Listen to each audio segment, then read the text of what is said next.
Parul Chaudhary. Welcome to my channel. Today I will start theorem 1.1. Real numbers के बारे में आपको first part में बताया था कि नंबर्स आपके क्या होते हैं और क्या क्या उनमें डिफरेंस होता है। अब आपकी थ्योरम आती है। थ्योरम 1.1 है आपकी इक्लुड्स डिवीजन लेमा। ये कहती है given positive integers a and b there exist unique integer q and r। मतलब जो आपके पास दो पॉजिटिव इंटीजर्स होंगे a और b, उनके अंदर ही कोई q और r मतलब अलग अलग एक अलग इंटीजर एग्जिस्ट करेगा। जो आपकी इक्वेशन है a equal to B Q plus R where r greater than equal to less than b। तो आपको ये जो दिख रही है, ये इक्वेशन सी जो आपको दिख रही है, यहाँ पर आपको पता चल रहा होगा कि a किसकी तरह वर्क करेगा, डिविडेंट, b यहाँ पर आपका डिवीजर है,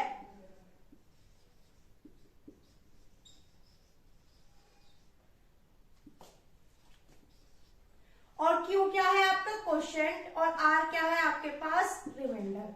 मतलब एक तरीके से आप वही डिवाइड वाला वो है, जब आप किसी भी नंबर को डिवाइड करते हो, सिंपल अगर आप समझो तो ये वाला पार्ट आपका a है, सॉरी b, ये वाला पार्ट आपका a है जिसको आप डिवाइड करोगे। इधर क्या आएगा आपके पास क्वोशिएंट, और इधर जो भी आएगा उसको बोलेंगे आप रिमाइंडर। ठीक है, इसमें बस आपको थोड़ा सा डिफरेंस है। ये तो आपका सिंपल डिवाइड होता है, बट इसके अंदर क्या है, इक्वलिब्रियम डिवीजन लेमा के अंदर आपको किसी भी नंबर को तब तक डिवाइड करना है तब तक उसका रिमाइंडर क्या ना जाए, जीरो आ जाए। और एक बात और हमेशा याद रखना, जो आपका r होगा मतलब रिमाइंडर होगा, वो आपका जीरो से या फिर जीरो होगा या फिर जीरो से बड़ा होगा, और b से हमेशा छोटा होगा। जैसे एक एग्जांपल है आपके पास 455 और 42, कोई भी एग्जांपल हो, इसमें आप क्या करेंगे, इसको सिंपल डिवाइड करोगे। तो अगर आप इसको डिवाइड करके लिखोगे सिंपल, तो क्या आएगा आपके पास 455। अगर मैं इसको 10 टाइम्स डिवाइड करूं तो आपके पास 422 वैल्यू मिलेगी, 3 और 5। तो यहां से आपके पास b की वैल्यू क्या होगी 42, q क्या होगा आपके पास 10, और रिमाइंडर क्या बचेगा आपके पास 35, सॉरी 3 आ रहा है। ठीक है, मतलब आपके पास रिमाइंडर 35 है, तो आप इसको अगेन डिवाइड करोगे 42 इक्वल टू 35। अभी कितने टाइम्स जाएगा इससे, 1 टाइम्स।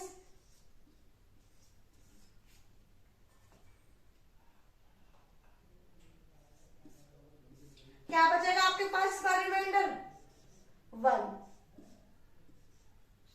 7 बचेगा, सॉरी 1 टाइम्स जाएगा। फिर अगेन डिवाइड करोगे तो यहाँ पर क्या आएगा आपके पास 35, 7 इंटू, अब 7 से 35 कितने टाइम्स जाएगा 5 टाइम्स, तो 7 इंटू 5 प्लस रिमाइंडर 0। यही होती है आपकी इक्वलिब्रियम डिवीजन लेमा। आपको कोई भी दो ऐसे नंबर पॉजिटिव इंटीजर्स जो आपको डिवाइड करने के बाद आपको दो अलग रिजल्ट शो करेंगे, एज अ क्वोशिएंट और एज अ रिमाइंडर। तो आपके पास यहाँ पर b क्या आया है 7, और रिमाइंडर क्या आया आपके पास 0।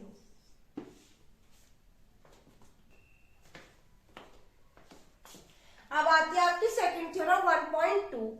Every composite numbers can be expressed as a product of primes, and this factorization is unique apart from the order in which the prime factors occur। मतलब ये आपकी थ्योरम क्या कहती है कि जो आपका x होगा, मतलब कोई भी आपका कंपोजिट नंबर होगा, मैंने मान लिया कि x कोई भी कंपोजिट नंबर है आपका,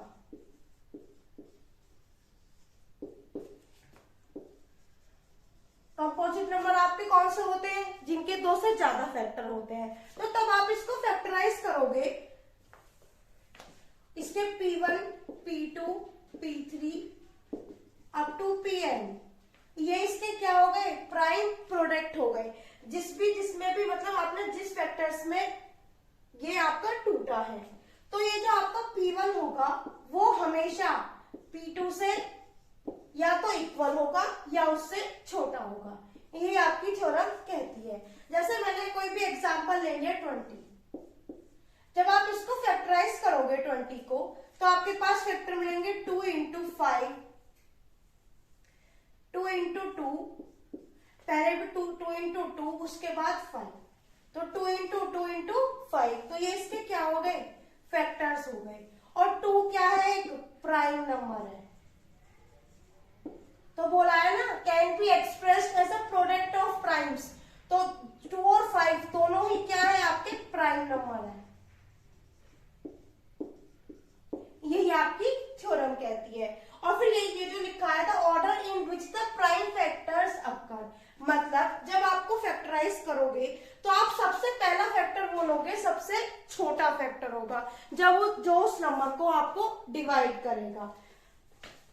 तो आप ऑर्डर में लिखोगे हमेशा कि 20 के फैक्टर्स आप कैसे लिखोगे, 2 इंटू 2 इंटू 2 और इंटू 5।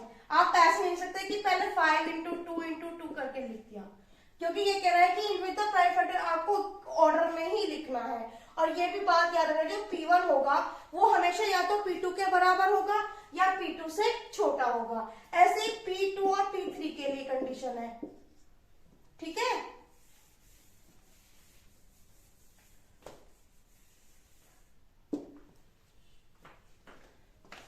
अब आपकी नेक्स्ट थ्योरम है let theorem 1.3, let P be a prime number if P divide A square then P divides A where A is a positive integer, या फिर यहाँ पे P also आएगा। ये आपकी थ्योरम कहती है कि कोई भी आपका प्राइम नंबर किसी भी पॉजिटिव इंटीजर के स्क्वायर को डिवाइड करेगा तो उसको उसके नंबर को भी वो डिवाइड करेगा ही करेगा। जैसे मैं एग्जांपल लेती हूँ, यहाँ पर P कोई प्राइम नंबर है तो मैं P यहाँ पर 5 लूं और A आपका कोई इंटीजर है और A क्या लूं मैं आपके यहाँ पर 25। तो आपको कह रहा है कि P divide number P divide A square, तो अगर मैं यहाँ पर A का स्क्वायर करूं तो 25 का स्क्वायर 65 डिवाइडेड बाय 5 और सिंपल 25 डिवाइडेड बाय 5, तो जो P है वो दोनों को ही डिवाइड करेगा। यही आपकी थ्योरम कहती है, इस 65 को भी डिवाइड करेगा और 25 को भी डिवाइड करेगा। या फिर अनदर एग्जांपल ले लो, P में यहाँ पर आपका 2 ले लूं और A क्या लूं 4 ले लूं, तो जो 4 का स्क्वायर होगा 16, तो उसको तो 2 डिवाइड करेगा ही करेगा और 4 को भी 2 डिवाइड करेगा। यही आपकी थ्योरम कहती है कि P भी कोई प्राइम नंबर जो होगा वो अगर किसी भी इंटीजर को या किसी भी पॉजिटिव नंबर को उसके स्क्वायर को डिवाइड करेगा तो उस नंबर को भी डिवाइड करेगा।